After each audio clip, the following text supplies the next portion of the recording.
बिस्मिल्लाहिर्रहमानिर्रहीम जी अस्सलाम वालेकुम। मेरा नाम डॉक्टर वहीद हसन है। आज की इस वीडियो सेशन में मैं आपको बताऊंगा कि डालडा घी क्या जानवर को देना बेहतर है, क्या इसकी ग़िज़ाइयत जो है वो इतनी है कि हम जानवर को अगर सर्दियों में दें तो उसका फ़ायदा होगा या नहीं, या गर्मियों में दें तो फ़ायदा होगा या नहीं, क्या ये गर्म होता है, क्या ये ठंडा होता है। तो इस सिलसिले में हम इस पर रोशनी डालेंगे और इसकी न्यूट्रिशनल कंपोजिशन भी मैं आपको बताऊँगा कि इसमें क्या होता है। तो जी वीडियो शुरू करते हैं। सबसे पहले मैं डालडा घी का आपको बताऊं कि ये जो घी है ये बेसिकली यही फैट्स होती हैं। इसको जब न्यूट्रिशनल टर्मिनोलॉजी में किया जाए तो ये फैट्स के ज़ुमरे में आता है, मतलब ये चिकनाइयाँ होती हैं। और ये चिकनाई जो है वो डालडा घी या कोई भी आम घी है या ऑयल है, सरसों का ऑयल है, तो उनकी कंपोजिशन आलमोस्ट जो है वो सेम होती है। इनमें जो है वो फैट्स होते हैं और फैट्स जो है वो ऐसे होते हैं कि इनमें एनर्जी की मिकदार जो है ना, अगर तवानाई की बात की जाए तो तवानाई ज़्यादा होती है और तवानाई आलमोस्ट डबल होती है। मिसाल के तौर पे अगर आप एक जानवर को 2 किलो गंदम का दलिया खिला रहे हो तो उसमें जितनी एनर्जी होती है वो जो है वो 1 किलो जो है ना ऑयल या घी वो पूरी कर लेगा, मतलब डबल एनर्जी होती है।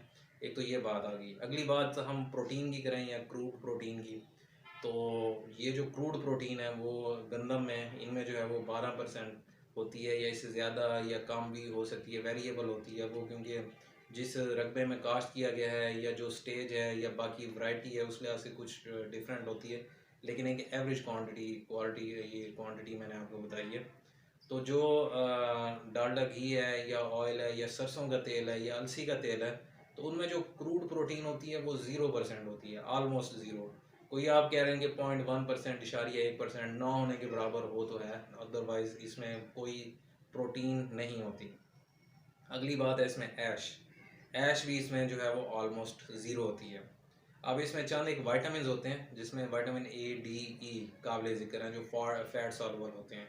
ये कुदरती तौर पे भी मौजूद होते हैं और अक्सर जो ब्रांड्स हैं वो इसमें आर्टिफिशियली भी मसनूई तौर पे भी ऐड करते हैं। लेकिन अगर आप फ्रेश जो कच्चा है, जिस तरह सरसों का तेल या घी वगैरह, जो मतलब ऑयल हैं एक्सट्रैक्ट किए गए हैं किसी भी चीज़ से, मिसाल के तौर पे जिस तरह कॉर्न ऑयल है, मतलब मकई के दानों से एक्सट्रैक्ट किया गया है, या सरसों या कैनोला या सोयाबीन, तो जो कच्चा होता है तो उसमें मैक्सिमम मिकदार में विटामिन ए, डी, ई होते हैं, जो जानवर की सेहत के लिए बहुत अच्छे होते हैं। विटामिन ए जो है वो मेनली उसका किरदार आँखों की रोशनाई में है, जिल्द की चमक में है। इसलिए आप देखेंगे जब भी आप जानवर को विटामिन ये मतलब ऑयल देंगे और उसमें विटामिन ए अच्छी मिकदार में है, तो आपके जानवर की जो है वो जिल्द चमकेगी, वो सेहतमंद भी होगा और जिल्द भी चमकेगी और दूध भी ज़्यादा देगा। विटामिन डी जो है वो हड्डियों की डेवलपमेंट में, हड्डियों की नशोनुमा में, हड्डियों की ताकत में जो है वो किरदार अदा करता है।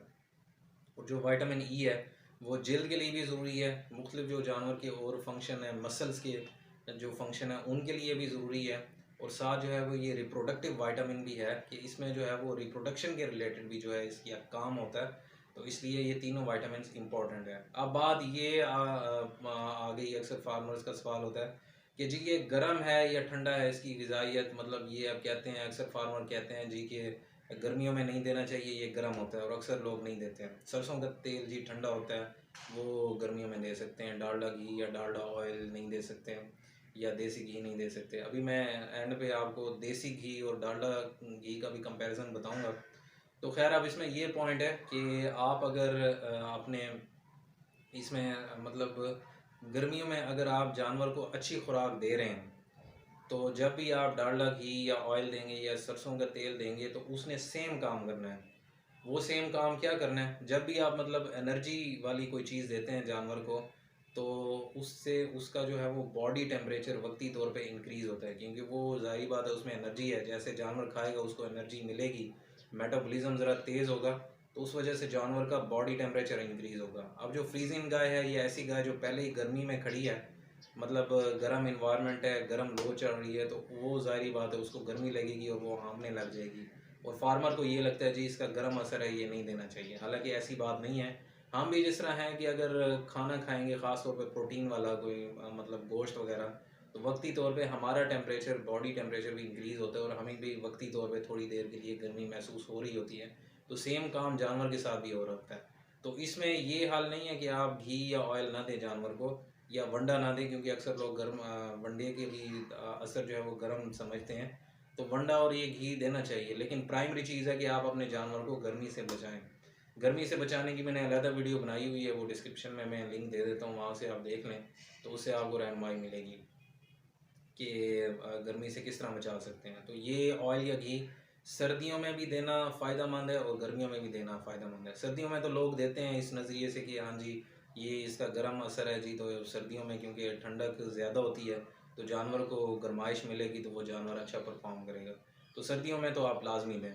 तो ये पॉइंट हो गया। अब नेक्स्ट पॉइंट है कि डालडा घी बेहतर है या कोई भी सरसों का तेल वो बेहतर है, या फिर जो है वो देसी घी बेहतर है।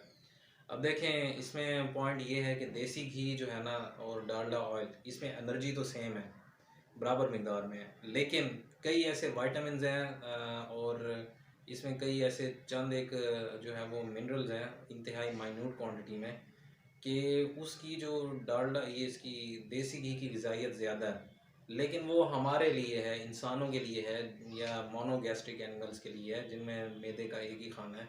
क्योंकि अल्लाह ताला ने जो है वो बोवाइंस की, जिस तरह गाय भैंसें हो गई या भेड़ बकरियां हो गई, इनका मैदे के 4 हिस्से बनाए हैं। और मतलब आप मुख्तसर में आपको बताऊं कि मैदे के 4 हिस्से इसलिए बनाए हैं कि ताकि वो ऐसी चीज़ों से भी एनर्जी एक्सट्रैक्ट कर लें, ऐसी चीज़ों से भी तवानाई निकाल लें, अपने लिए ग़िज़ाइयत निकाल लें जिनसे हम नहीं निकाल सकते।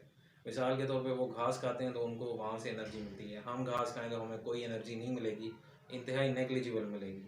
तो इसीलिए जब आप किसी भी गाय भैंस को या बकरी को देसी घी देते हैं या डालडा घी देते हैं, तो उसके लिए देसी घी और डालडा घी एक ही चीज़ है। क्योंकि जब आप डालडा घी देंगे तो उसके जिस्म के अंदर मतलब उस र्यूमन में, ओजरी में मुख्तलिफ बैक्टीरिया मौजूद हैं, जो उस डालडा घी को कंज्यूम करके मतलब एनर्जी भी साथ बनाएंगे और साथ उसको मुख्तलिफ वाइटामिन बनाने के लिए या प्रोटीन्स बनाने के लिए इस्तेमाल करेंगे, मतलब वहाँ से उसको ज़्यादा मिल जाएगी। अब देसी घी गाय भैंस या भेड़ बकरी के मैदे में गया तो उसने भी सेम वही काम करना है, उसी तरह डिग्रेड होगा और उसी तरह बैक्टीरिया उसको इस्तेमाल करके और जो है ना वाइटामिन या बाकी चीज़ें प्रोटीन्स वगैरह बनाएंगे।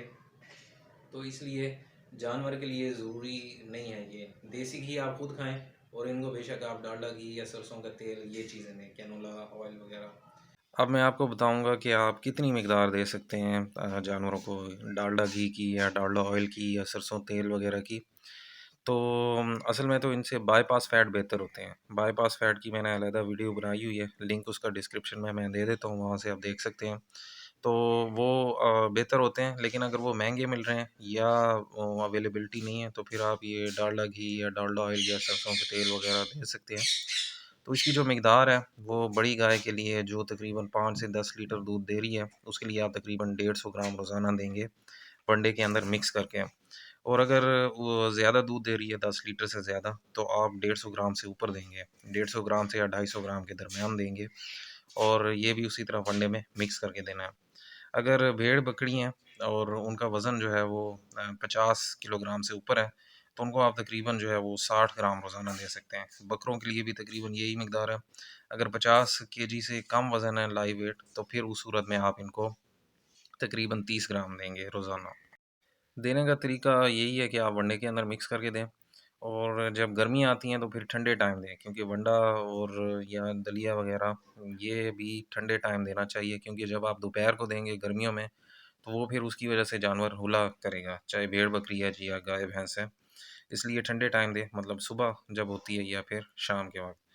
तो ये आपने इसी तरह जिस तरह मैंने मिकदार बताई है इस तरह दें। अगर बकरी कुछ दूध दे रही है, मिसाल के तौर पे 1 किलो दूध दे रही है, तो 50 केजी से कम वज़न वाली बकरी को आप तकरीबन 50 ग्राम भी रोज़ाना दे सकते हैं। ये वैसे जो है ना इनकी क्वांटिटी वेरिएबल होती है, एक एवरेज क्वांटिटी मैंने आपको बताई है कि अगर आप सही मिकदार में वंडा वगैरह दे रहे हैं, घास वगैरह दे रहे हैं। अगर वंडा घास वगैरह कम दे रहे हैं तो फिर इसकी मिकदार बढ़ सकती है। तो उम्मीद है आज का वीडियो सेशन आपके लिए काफ़ी हेल्पफुल रहा होगा। मज़ीद भी अगर आपके ज़हन में सवाल है तो आप कमेंट्स में या मेरे व्हाट्सएप नंबर पर रब्ता कर सकते हैं। तो दुआ में याद रखिएगा। आपका निगहबान हो। अल्लाह हाफ़िज़।